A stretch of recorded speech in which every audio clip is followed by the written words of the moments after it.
Olá, galerinha! Como é que vocês estão? Tudo bem? Quem fala aqui é o professor Fred Franco, hoje com um desafio diferente para vocês, né? Hoje a gente vai trabalhar com essas questõezinhas do Enem, né? Semana das questões mais desafiadoras do Enem do G8, e aí a gente vai trabalhar hoje, especificamente hoje, com questõezinhas do Enem, certo? Mas antes da gente começar a resolver efetivamente uma questãozinha, né? Eu quero trabalhar com vocês alguns aspectos dessa questão do Enem, como é que ela é formada, como é que ela é construída, enfim, né? Todos esses aspectos que são importantes para nós. Então, vejam, a gente começa aqui querendo entender, e é uma coisa que eu acho que é fundamental para a gente poder trabalhar essas provas do Enem, é entender como é que são essas questões, né? A gente que vem trabalhando provas mais tradicionais, a gente pega questões com enunciados mais diretos, mais objetivos, né? Já na prova do Enem, não. A prova do Enem, ela nos exige uma interpretação maior no enunciado. E aí é importante a gente entender esse enunciado. Como é que é formado o enunciado da prova do Enem, né? A prova do Enem, basicamente, ela vai ter... O enunciado da prova do Enem, basicamente, ele vai ter duas partes. A primeira, chamada de contextualização, né? Obviamente que ele vai me destacar uma informação sobre o texto. Ele vai me dizer alguma coisa relevante, né? Ou ele vai estar me falando do tópico frasal, ou ele vai estar me falando do argumento, ou ele vai estar me falando sobre algum conhecimento prévio que é importante eu ter. Mas, enfim, essa contextualização, ela serve de base justamente para o meu comando, né? E boa parte das vezes a gente consegue resolver a questão só entendendo esses propósitos. Principalmente quando a gente pega, né, textos dissertativos, em que a gente vai ter aqui, ó, um texto dissertativo que ele trabalha com a função referencial, ele é objetivo, tem uma objetividade na sua informação, um sentido denotativo e principalmente essa estrutura textual. Por quê? Porque essa estrutura textual, ela já me traz uma base muito interessante, né? Se ele me apresenta uma ideia, a introdução me apresenta uma ideia central do texto, se eu pego uma questão que está me pedindo a ideia central do texto, obviamente que eu já sei onde é que eu vou buscar essa informação. Então, isso que é interessante para a gente ter essas clarezas, né? A percepção, por exemplo, se a contextualização está me dando um tópico frasal, está me dando uma ideia central do texto, provavelmente a questão vai me perguntar um argumento. Mas se a questão estiver me dando um argumento, provavelmente ela vai me perguntar um tópico frasal. Enfim, a gente vai mostrando quando formos resolvendo essas questões. E quando a gente chega aqui no comando, é importante a gente perceber qual é o comando, né? O comando, qual é o direcionamento, principalmente para a gente utilizar aquelas mesmas estratégias que a gente está trabalhando nas provas da UNIT, né? Então, a gente vai utilizar o skimming, a gente vai utilizar o scanning, então é muito importante a gente ter essa noção. Bom, vamos lá, vamos voltar aqui para a gente começar a trabalhar. Veja só, ele me fala assim, ó, cartoons são produzidos com o intuito de satirizar comportamentos humanos e assim oportunizam a reflexão sobre os nossos próprios comportamentos e atitudes. O que é que ele está me dizendo sobre isso? Quer dizer, então, que o que ele está me dizendo aí tem a ver com o nosso texto, né? Então, eu já sei que é um cartoon, que é a primeira informação que ele me dá, e ele já está me dizendo qual é o objetivo, com um intuito, satirizar comportamentos humanos e, né? E a gente sabe que é um mais, e assim oportunizar a reflexão do nosso próprio comportamento. Então, ele está me dizendo que aqui tem uma sátira para causar uma reflexão do nosso comportamento. Isso aí a gente pegou do enunciado. Nesse cartoon, a linguagem utilizada pelos personagens em uma conversa em inglês evidencia. Aí agora a gente vai fazer a interpretação do cartoon. Só que quando a gente vai fazer a interpretação do cartoon, eu quero chamar a atenção de vocês para isso aqui, ó. Questões de imagem. As questões de imagem, elas têm duas linguagens que a gente conhece, né? A linguagem não verbal e a linguagem verbal. Eu gosto sempre de falar para os meus alunos que a linguagem não verbal, ela é importantíssima para um primeiro entendimento, porque ela me dá uma contextualização. Como assim, professor? Por exemplo, vamos aqui. Vamos analisar esses dois personagens aqui, certo? Quais os detalhes que nós temos desses personagens, tá? Então, veja, caricaturalmente, esse cara daqui, ele tá vestido para que a gente entenda qual é a ideia que o autor quer passar. E o autor tá querendo me passar justamente uma ideia de que esse cara daqui tá parecendo uma pessoa mais rude, né? Uma pessoa mais rude. Inclusive, quem tem referências da sociedade norte-americana pode associá-lo, inclusive, ao redneck, um sulista, né? Mais conservador. E aí ele fala, and no way you all should be here if you don't speak English real good. Então, veja, ele se utiliza basicamente de uma linguagem mais cotidiana. Ele está se utilizando de uma linguagem mais popular, né? E é interessante que é o que ele está dizendo aí, né? Que as pessoas não deveriam estar ali se não soubessem falar o inglês verdadeiramente. O que também já demonstra o que a gente comentou dos sulistas mais conservadores, mais voltados para as tradições que eles chamam das pessoas, né? Os caras, os fundadores da sociedade norte-americana, enfim. E aí a gente chega no segundo personagem. Olha a cara do segundo personagem, que ele já tá mais arrumadinho, com o dedinho em riste, assim, mais almofadinha, né? E aí ele vai falar, sure, may I suggest you avoid double negatives and don't forget to use an adverb. Enfim, o que é que ele está querendo me dizer? O que é que esse diálogo me evidencia? O primeiro fala que os americanos, ou que quem não fala inglês não deveria estar ali, e o segundo está corrigindo ele. O que é que a gente percebe? Essa questão me evidencia o quê? Uma predominância de alguma coisa. A gente está vendo a predominância de alguma coisa aqui. Uma dificuldade, podemos ter uma dificuldade. Aceitação, estamos percebendo uma aceitação. Necessidade de estudo da língua inglesa, facilidade de compreensão. Percebem que eu estou lendo praticamente só a primeira palavra, porque, como a gente já disse, o paralelismo na prova do Enem, ela é fundamental, e a gente consegue ter esse entendimento, muitas das vezes, só com a primeira palavrinha, né? Esse texto está me passando qual evidência, né? E aí a gente vai perceber que ele está me passando uma dificuldade de reconhecer a existência de diferentes usos da linguagem. E como é que a gente vai perceber isso? Justamente porque esse cara daqui está sendo, de certa forma, intransigente, assim como esse daqui também não está reconhecendo um valor na linguagem dele. Ele quer mostrar uma língua normativa, né? Então, veja, espero que tenha ficado claro aí para vocês. Vamos colocar mais questões em prática para colocar mais em prática aquelas técnicas que eu falei para vocês, tá? Iniciando basicamente pelo nosso enunciado, né? Os noticiários destacam acontecimentos diários que são vinculados em jornais impressos, rádios, televisão e internet. O que é que isso me diz? Provavelmente esse texto daí é uma notícia de jornal, né? De um jornal diário que está rolando aí. Enfim, vamos ver o que é que ele me diz mais, mas eu já sei que é uma notícia de jornal. Nesse texto, o acontecimento reportado ou seja, o que é que ele está me perguntando? O que é que eu preciso descobrir aí? Basicamente, o que foi que aconteceu, né? Ele está me perguntando o quê? Aí vamos voltar para cá. Se ele quer saber, como ele me pergunta aqui, o acontecimento reportado. A gente pode falar que o acontecimento reportado é a ideia geral do texto, né? O que é que aconteceu? Qual é a proposta? O que é que o autor está me dizendo inicialmente, na ideia central, geral? Aí, basicamente, a gente tem dois aspectos para entender isso. Ou a gente vai para o título, que já me dá um tema, né? Ou a gente trabalha lendo o tópico frasal, basicamente, que ele já vai me dar essa primeira notificação, essa primeira ideia, né? Então, veja só, o título me diz assim, hidratar, né? Um pouquinho. After prison blaze kills hundreds in Honduras, UN warns on overcrowding.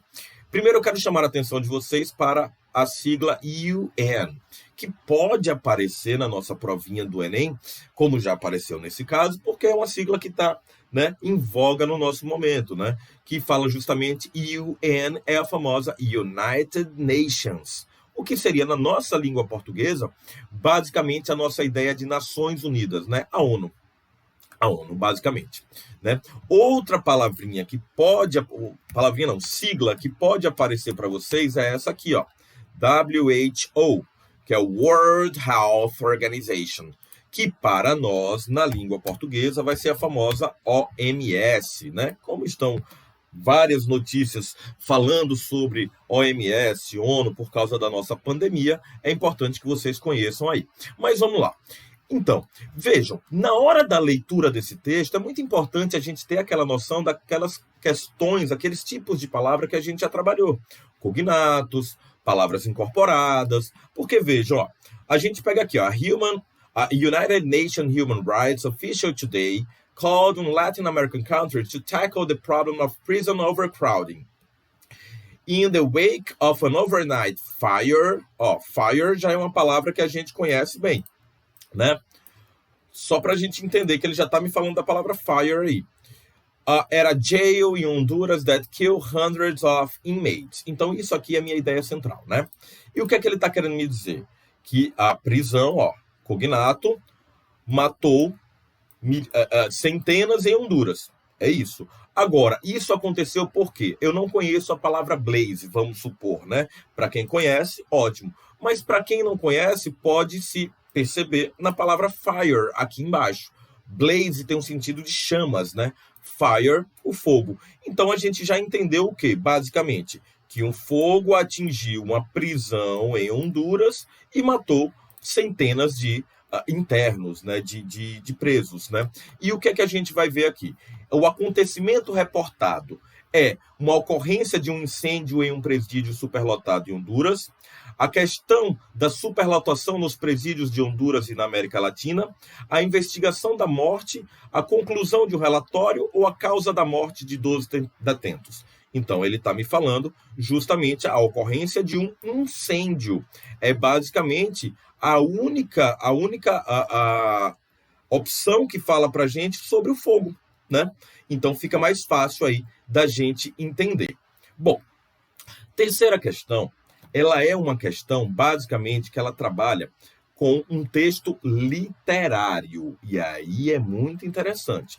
Porque quando a gente está falando de textos literários, a gente está falando com um outro sentido, é uma outra interpretação. A gente não vai interpretar um texto literário da mesma forma que a gente interpreta um texto dissertativo, por exemplo. Por quê, professor?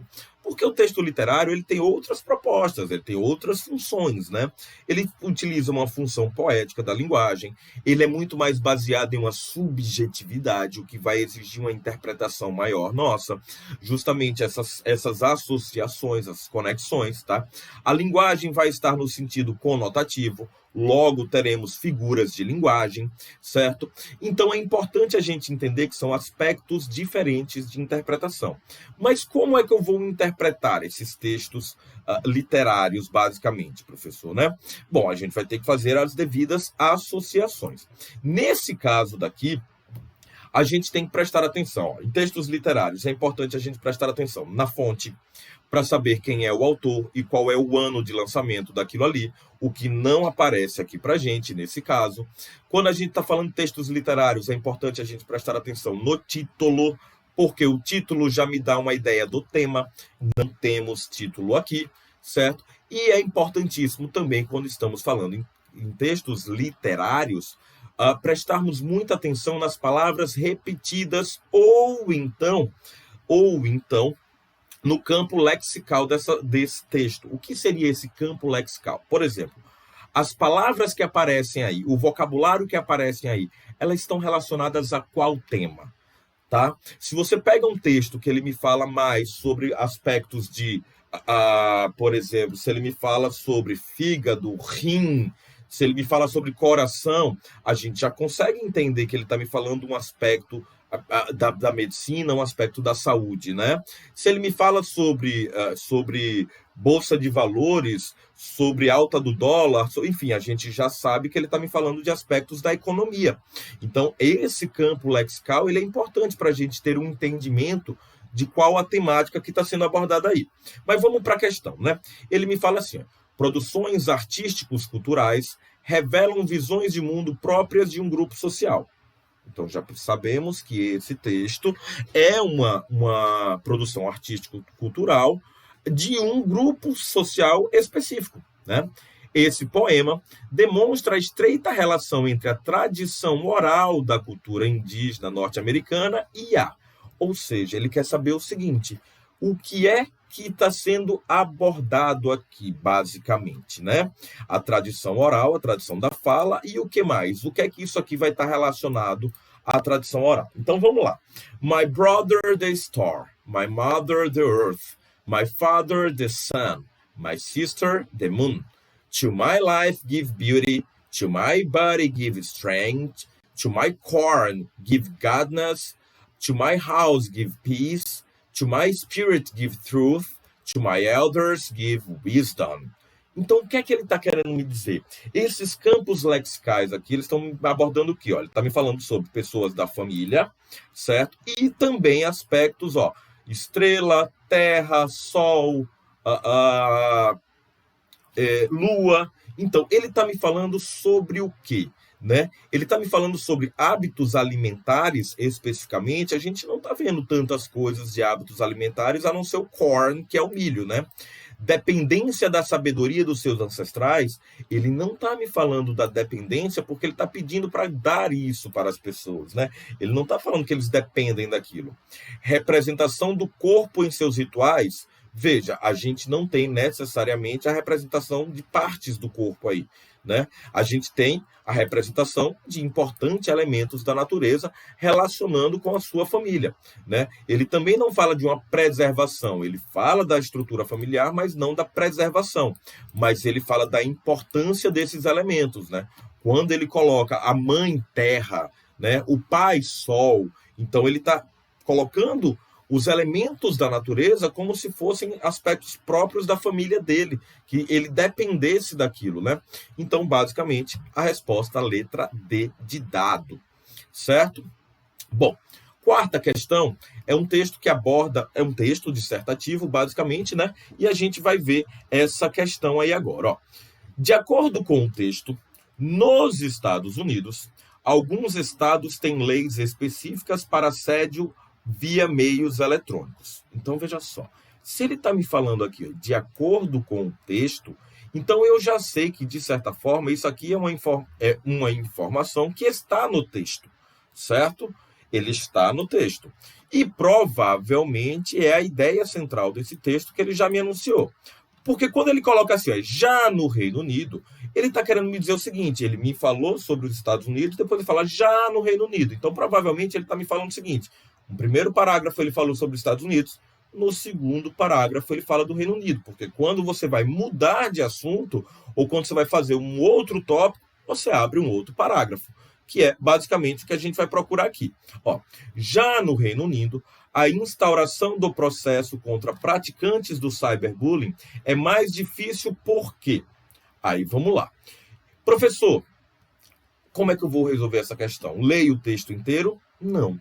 Vamos lembrar das nossas aulas, das nossas estratégias de resolução de provas tradicionais. Ele está me dando algum marcador tipográfico aí? Tá. Ele está me perguntando sobre o quê? É sobre os Estados Unidos? Não. Ele me informou sobre os Estados Unidos, mas na realidade ele está me perguntando sobre o Reino Unido. E como é que a gente vai identificar o Reino Unido aqui? Para quem não sabe, o Reino Unido é representado pelo UK, United Kingdom, ok? Então a gente já achou, como eu falei para vocês, exatamente no segundo parágrafo. Professor, eu preciso ler o primeiro parágrafo? Não necessariamente, porque é capaz de, no primeiro parágrafo, você se deparar com distratores. Já que a gente já achou, lembram no início da aula que eu falava para vocês a importância da gente já achar especificamente onde vai estar essa resposta, justamente para não cairmos em distratores. Aí vamos lá, ó. Prosecution in the UK is a little more difficult, certo? Como ele já me disse aqui, ó, é mais difícil. Por quê? Agora a gente vai entender.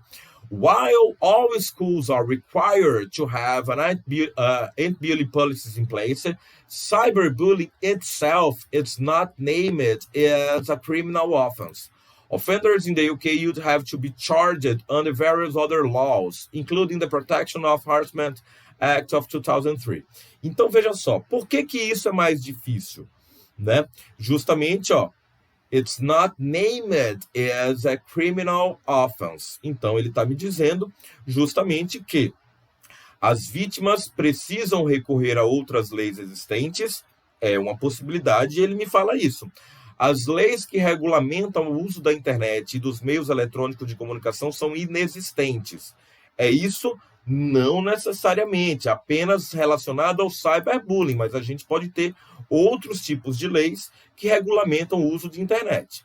Os pais da vítima, veja, eles nem me falaram de pais ali, a gente nem viu nada de pai, né?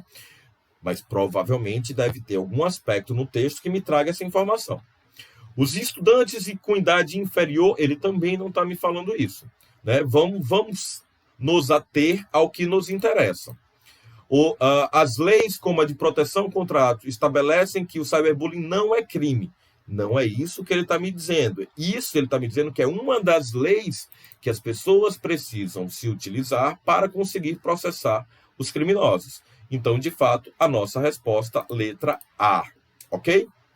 Bom, mais uma questãozinha aí, certo? Para a gente poder trabalhar essa nossa ideia de textos dissertativos, né?